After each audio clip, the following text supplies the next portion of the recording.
Welcome back to the channel, guys. So this one is a long time coming. I see so many folks in the groups that really just don't know what gear to use on their CFMOTO. Now, everything I'm going to talk about in today's video is going to cover every CFMOTO ever made. Not just the U-Force, but mainly the U-Force because it is the heaviest CFMOTO ever made. Now, here in front of us, we have a U-Force 1000 XL. We put it on 30-inch tires. We have some other goodies coming to kind of raise it up in the air just a little bit because we do get a little bit of rubbing on some of this hills when we're in a turn, and it sucks. But we are turning 30-inch tires. I recommend absolutely no bigger than a 30-inch tire on an XL. I have other videos talking about tire sizes and all that.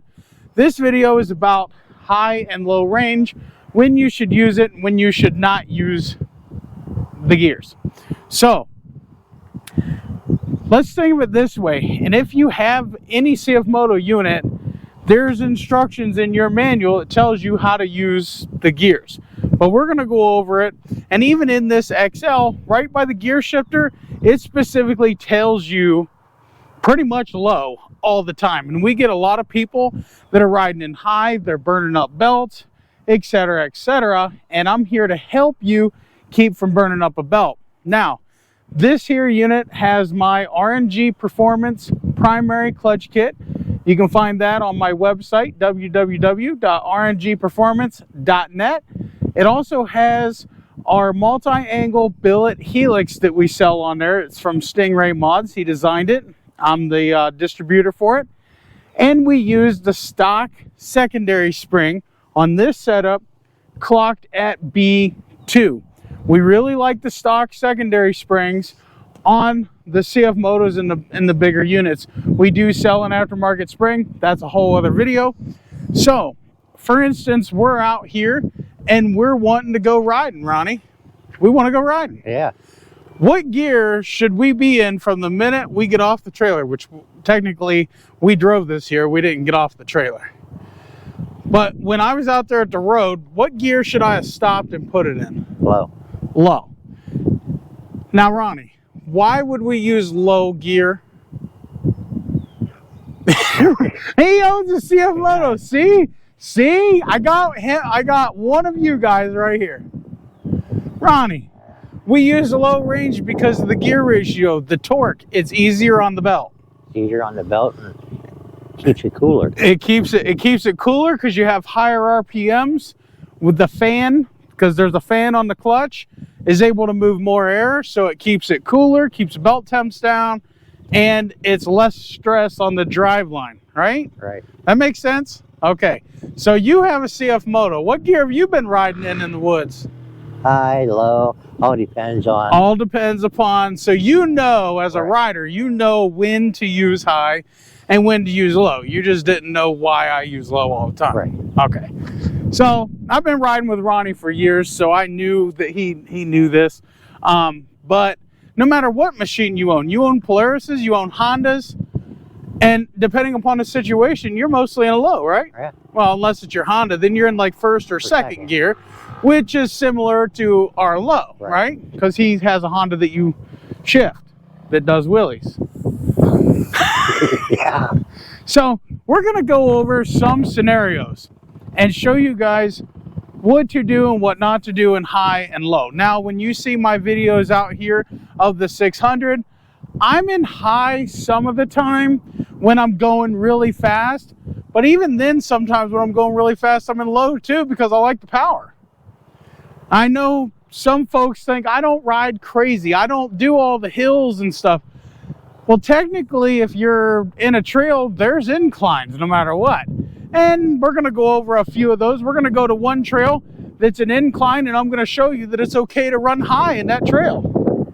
And then down here, we're going to show you that we need to use low for the most part. So let's get in to the buggy, and let's go show them what we need to do. Okay. We did pick up Ronnie on the way. Wife said I had to bring somebody, so I chose Ronnie. All right, guys, get in here and get our seatbelts on, and we are in low gear. See how smooth that R.N.G clutch kit is? Ain't that smooth, Ronnie? Yeah. That's very smooth, isn't it? There's that rubbing I was talking about. That'll be fixed real soon. All right, guys, so we're in low gear. See how smooth my clutch kit is? Very smooth.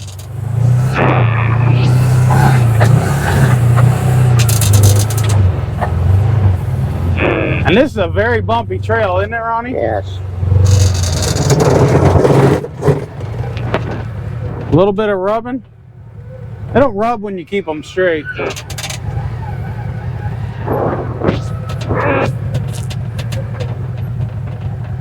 45-degree drop. Huh? 45-degree drop. Yeah. They did pretty good. That's not too bad. So in something like this, right here, you could stop and put it in high. I'm going to demonstrate that. We're going to put it in high. See again, smooth.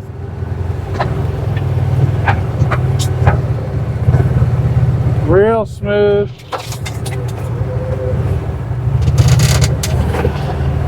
Something like this, not a problem. You could be in high range. That's fine. But you want to get your speed up. See, we're doing about 14 mile an hour. That's cool. That's okay.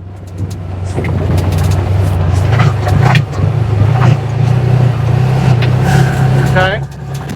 And we're cool to do, you know, some high range stuff. That's okay. Like that. Man, them things rub. You know why they're rubbing so bad? I put 15 pounds of PSI in them. I was gonna say, because they didn't rub like that before when we was out here. Now see, something like this, high will do it, but you should be in the low, just saying.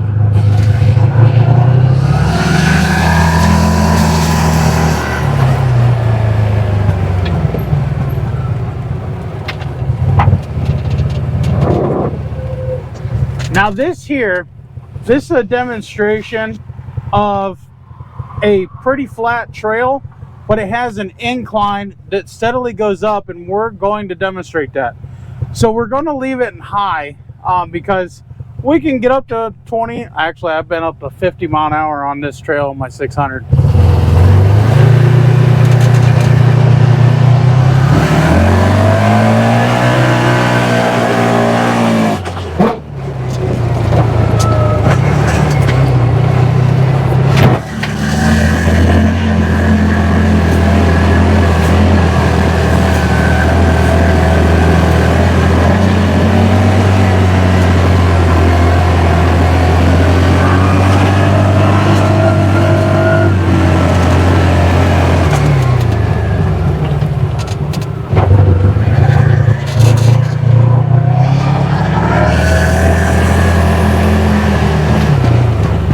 Okay, we are not going to get dirty today, so we're going to put it in reverse.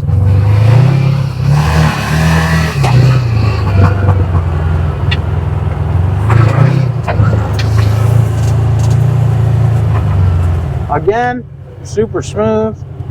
Now we're going to go to low range this time because we can get up to, I can get up to 40 mile an hour in this rig in low range with my clutch kit. And the power tune ECU tune. Before that tune, I could get 38. So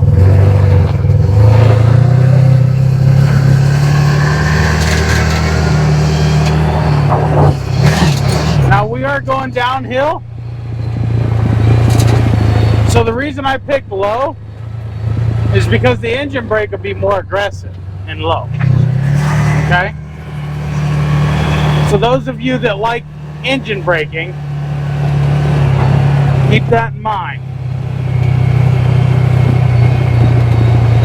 A lot of you have seen me just fly up this in my 600.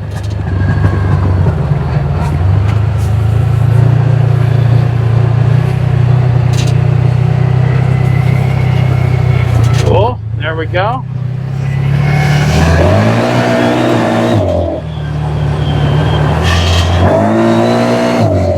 What do you think of that power, Ryan?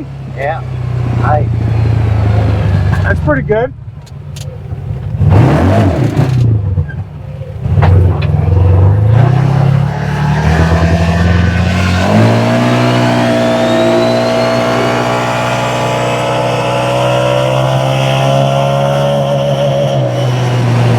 Mile-an-hour and a low.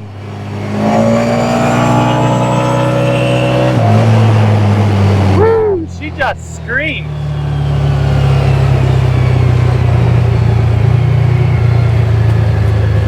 Now, here's another scenario you can be in high end.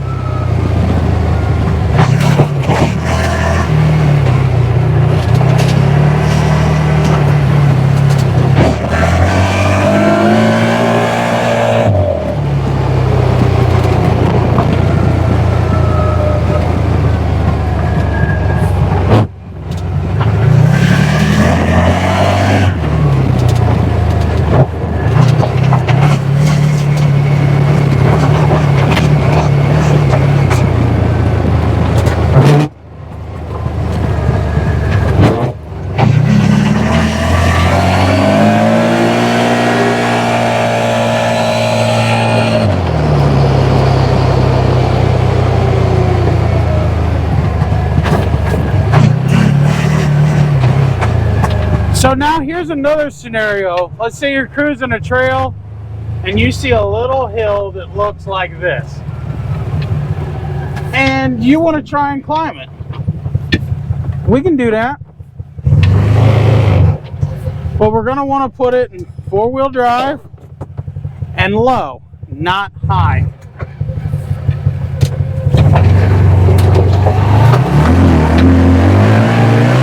Plenty of power. Those of you who are saying your rig ain't got plenty of power, it's because it ain't got my clutch kit. I mean, you can't beat that. How can you beat that?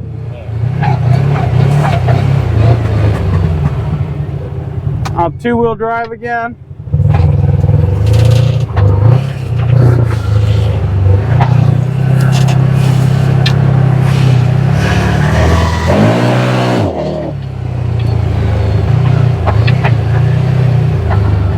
So guys, that was just a short demonstration of some of the things on how to select gear ratios.